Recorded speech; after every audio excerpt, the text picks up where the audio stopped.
12 जनवरी 2026। शहर के बाहर सुनसान सड़क के किनारे झाड़ियों के पास एक पुराना काला सूटकेस पड़ा था। किसी को नहीं पता था ये किसका है या कब से यहाँ है। सुबह टहलने निकले लोगों ने उसे अनदेखा कर दिया, मानो कोई मुसाफिर भूल गया हो। दोपहर होते होते वहां से एक अजीब सड़ी हुई बदबू उठने लगी। अब लोगों का ध्यान सूटकेस पर टिक गया। सबके मन में डर था, कहीं अंदर कोई लाश तो नहीं। शाम तक यह खबर पूरे मोहल्ले में फैल गई। किसी ने पुलिस को फोन कर दिया। भीड़ जमा हो गई, लेकिन सब दूर दूर खड्डे थे। हर कोई अपनी अपनी कहानियां गढ़ रहा था। कोई इसे अपराध का सबूत मान रहा था, कोई पुरानी रंजिश का नतीजा। पुलिस की गाड़ी का सायरन सुनाई दिया। लोगों को लगा अब रहस्य खुलेगा। सूटकेस अब सिर्फ एक बक्सा नहीं, बल्कि एक अनकही कहानी का प्रतीक बन चुका था। क्या वाकई अंदर कोई लाश थी या यह किसी की शरारत थी? जवाब अब बस कुछ ही पलों में मिलने वाला था। पुलिस की जीप रुकी। 2 हवलदार भीड़ को पीछे हटाने लगे। एक गंभीर चेहरे वाला अफसर उतरा, इंस्पेक्टर आदित्य, जो अपनी तेज नजर और केस की तह तक जाने के लिए जाने जाते थे। आदित्य ने भीड़ से पूछा, यह सूटकेस कब से है? किसी ने कुछ देखा? लेकिन सबके पास सिर्फ अंदाजे थे। उनका ध्यान अब सूटकेस पर था।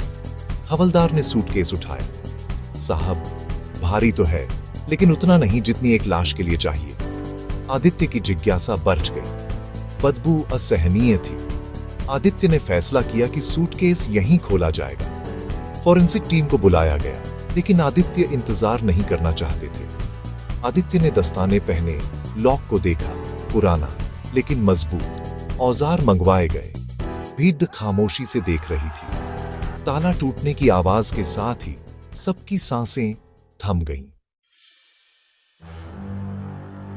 ताले की खटक के साथ सूटकेस खुला। बदबू का भभका बाहर आया। लोग पीछे हट गए, लेकिन अंदर कोई लाश नहीं थी।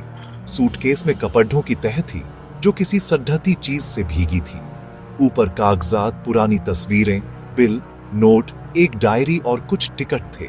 एक कोने में बटुआ भी था। आदित्य ने हवलदार को चिमटी से चीजें निकालने को कहा। तस्वीरें एक ही आदमी की थीं, कभी मुस्कुराता, कभी गुमसुम। बिल, दवाइयों की पर्चियां, एटीएम रसीदें, हर कागज पर तारीखें थीं, जैसे किसी की जिंदगी के बिखरे पन्ने। कपड़ों के नीचे मांस का सड्ढा टुकड्ढा मिला, शायद जानवर का। फॉरेंसिक टीम ने बताया, बदबू फैलाने के लिए जानबूझकर रखा गया था। यह सूटकेस यहां इसलिए छोड़ा गया था कि कोई इसे ढूंढ ले। अब सवाल था, क्यों? आदित्य ने सबूतों को टेबल पर फैलाया। पहली तस्वीर, वही आदमी पहाड़ों में मुस्कुराता, पीछे लिखा मनाली, पिछले साल। दूसरी तस्वीर, वही आदमी बाजार में थका हारा, पुराने कपड़ों में, दुकान के बोर्ड पर लिखा था रामपुर। तीसरी तस्वीर, अंधेरे कमरे में सेल्फी, चेहरा आधा, आंखों में खौफ, पीछे कांपते हाथों से लिखा खतरा। आदित्य ने तीनों तस्वीरें साथ रखी। एक जिंदा दिल इंसान, फिर परेशानी, फिर डर। ये तस्वीरें एक गिरते इंसान की कहानी थी।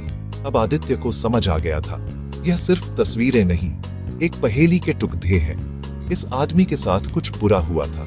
अब उन्हें बस यह पता लगाना था कि यह कौन है और उसके डर की वजह क्या थी।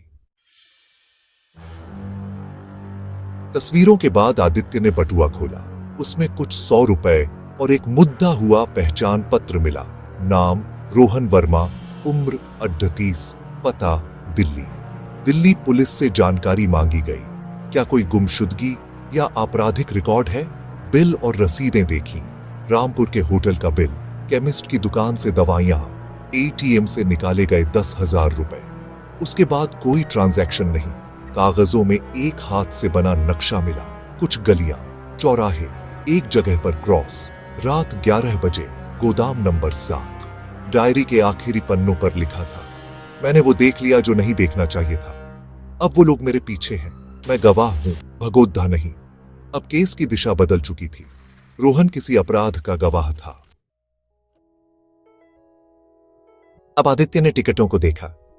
पहला टिकट, दिल्ली से लखनऊ, 2 महीने पुराना। फिर लखनऊ से कानपुर, फिर छोटे शहर, इटावा, आगरा, रामपुर। हर टिकट के बीच कुछ दिन का फासला। रोहन लगातार भाग रहा था।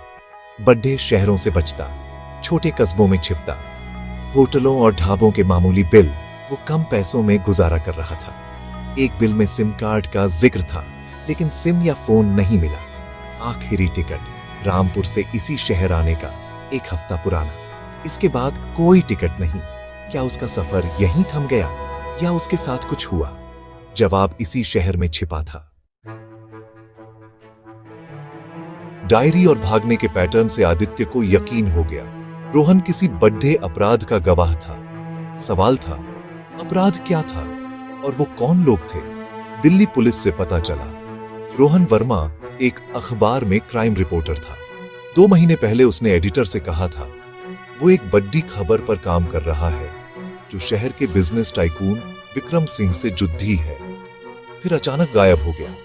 विक्रम सिंह का नाम गैर कानूनी गतिविधियों में पहले भी आया था, लेकिन सबूत नहीं मिले। अब सूटकेस मिलने का मकसद भी साफ था। रोहन जानता था वो ज्यादा दिन नहीं भाग सकता। उसने सूटकेस जानबूझकर छोड़ा ताकि पुलिस तक उसकी कहानी पहुंचे। आदित्य ने टीम को 2 हिस्सों में बांटा। एक टीम गोदाम नंबर 7 की जांच को, दूसरी टीम शहर के होटलों में रोहन की तलाश में। अब यह सिर्फ गुमशुदगी नहीं, एक गवाह की जान बचाने और अपराधी को बेनकाब करने की लड़ाई थी। जांच आगे बढ़ रही थी, लेकिन कोई ठोस सुराग नहीं मिला।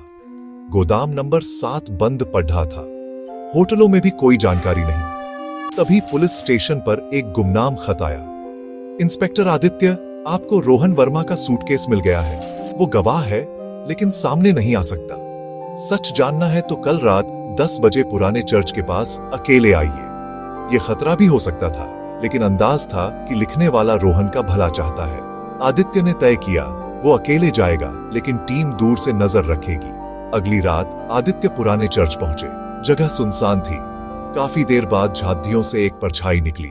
वो था रोहन वर्मा। रोहन डरा और कमजोर था। उसने कहा, मुझे पता था आप आएंगे। मेरे पास वक्त कम है। वो लोग मुझे ढूंढ रहे हैं। आदित्य ने उसे शांत किया। रोहन ने बताया, वो विक्रम सिंह की गतिविधियों पर नजर रख रहा था।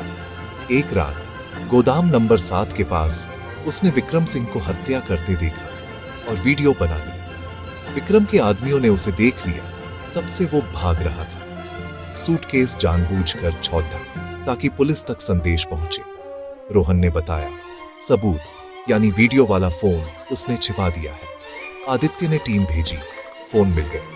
अगली सुबह आदित्य ने विक्रम सिंह को गिरफ्तार किया। हत्या का वीडियो सामने आया।